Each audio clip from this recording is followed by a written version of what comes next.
আসসালামু আলাইকুম। কেমন আছেন সবাই? সবাইকে স্বাগতম। আজকে আমি গরুর মাংস দিয়ে অসম্ভব মজার কালো ভুনা রেসিপিটা করব। কোনো রকম বাটাবাটির ঝামেলা ছাড়াই খুব সহজভাবে শুধুমাত্র প্যাকেটের মসলা দিয়ে এই কালো ভুনা রেসিপিটা করব। আশা করি আপনাদের কাছে আজকের আমার এই রেসিপিটা ভালো লাগবে আর সহজও লাগবে। তো চলুন মূল রেসিপিতে। এখানে আমি একটা বোম্বে কালা ভুনা মশলার প্যাকেট নিয়েছি। এই প্যাকেটটার ভিতরে কি কি আছে আমি আপনাদেরকে প্যাকেটটা ছিঁড়ে দেখাচ্ছি। এই তো দেখতে পাচ্ছেন প্যাকেটটা ছিঁড়ে নেওয়ার পরে এটার থেকে আরো দুইটা প্যাকেট বের হয়েছে, একটা ছোট প্যাকেট আর একটা বড় প্যাকেট। এই দুইটা প্যাকেটই কিন্তু মশলার প্যাকেট। আর এগুলো কি ধরনের মশলা সেটা আমি আপনাদেরকে রান্নার সময় দেখাবো, তাহলে আপনারা বুঝতে পারবেন। আর এই প্যাকেটটা 2 কেজি গরুর মাংসের কালা ভুনার মশলা। আপনারা চাইলে যে কোনো ব্র্যান্ডের মশলা নিতে পারেন। আর এখানে আমি গরুর মাংসের কালো ভুনা রেসিপিটা করার জন্য 1 কেজি গরুর মাংস নিয়েছি। আপনারা 2 কেজিও একসাথে করে নিতে পারেন। আর কালো ভুনার জন্য গরুর মাংসের পিসগুলো আমি একটু বড় বড় সাইজ করে কেটে নিয়েছি। এরপর আমি গরুর মাংসের মধ্যে এক এক করে মশলাগুলো দিয়ে নেব। এখানে আমি দিয়েছি 1 কাপ পেঁয়াজ কুচি, আধা কাপ রসুনের কোয়া। তো এখানে আমি আস্ত রসুনের কোয়াগুলো দিয়েছি।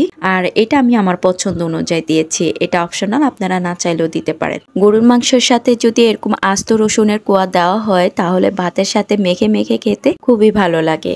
এরপর দিয়েছি 1 চা চামচ রসুন বাটা, 1 চা চামচ আদা বাটা, 2 টেবিল চামচ টমেটো সস বা টমেটো কেচাপ। এই টমেটো সসটা অবশ্যই দিতে হবে। এরপর দিয়েছি 2 চা চামচ সয়া সস। এরপর নিয়েছি প্যাকেটের যে মশলা, ওইখানের বড় প্যাকেটের যে মশলাটা ওইটার অর্ধেকটা নিয়েছি। আর এই প্যাকেটটা যেহেতু 2 কেজি ওজনের কালা ভুনার মশলা, তাই আমি এখানের অর্ধেকটাই নিয়েছি।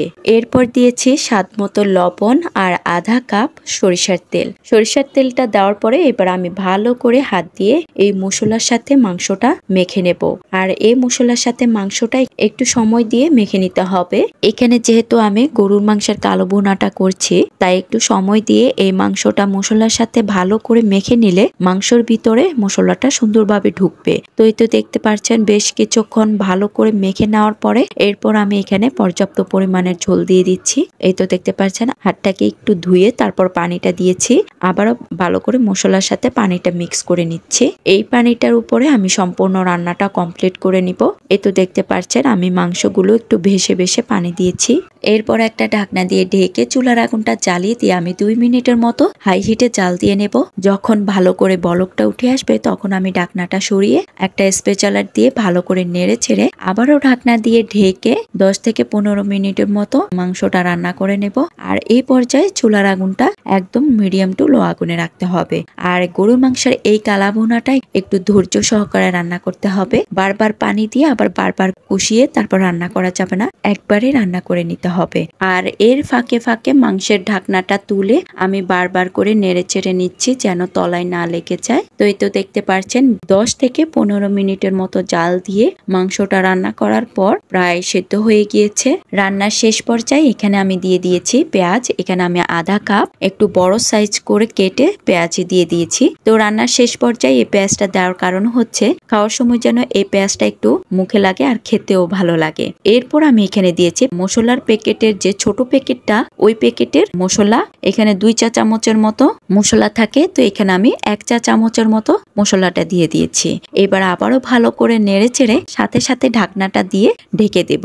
এরপর আমি কালা ভুনাটা ভাগার দেওয়ার জন্য একটা ফ্রাই প্যানে দিয়ে দিয়েছি 2 টেবিল চামচ সরিষার তেল আর 2 টেবিল চামচ পেঁয়াজ কুচি। এরপর দিয়েছি 4-5টার মতো শুকনা মরিচ। এবার এগুলোকে কিছুক্ষণ ভেজে ব্রাউন কালার করে নেব। এই তো দেখতে পাচ্ছেন পেঁয়াজগুলো ভাজা হয়ে গিয়েছে। এবার আমি এগুলো মাংসের মধ্যে দিয়ে একটা স্প্যাচুলার দিয়ে আলতো হাতে ভালো করে নেড়ে চেড়ে এই ভাগারটা মিক্স করে নেব। তারপরে একটা ঢাকনা দিয়ে ঢেকে চুলার আগুনটা অফ করে দেব। ব্যাস হয়ে গিয়েছে গরুর মাংসের কালা ভুনা। এরপর আমি একটা সার্ভিং বলে সার্ভ করে নেব।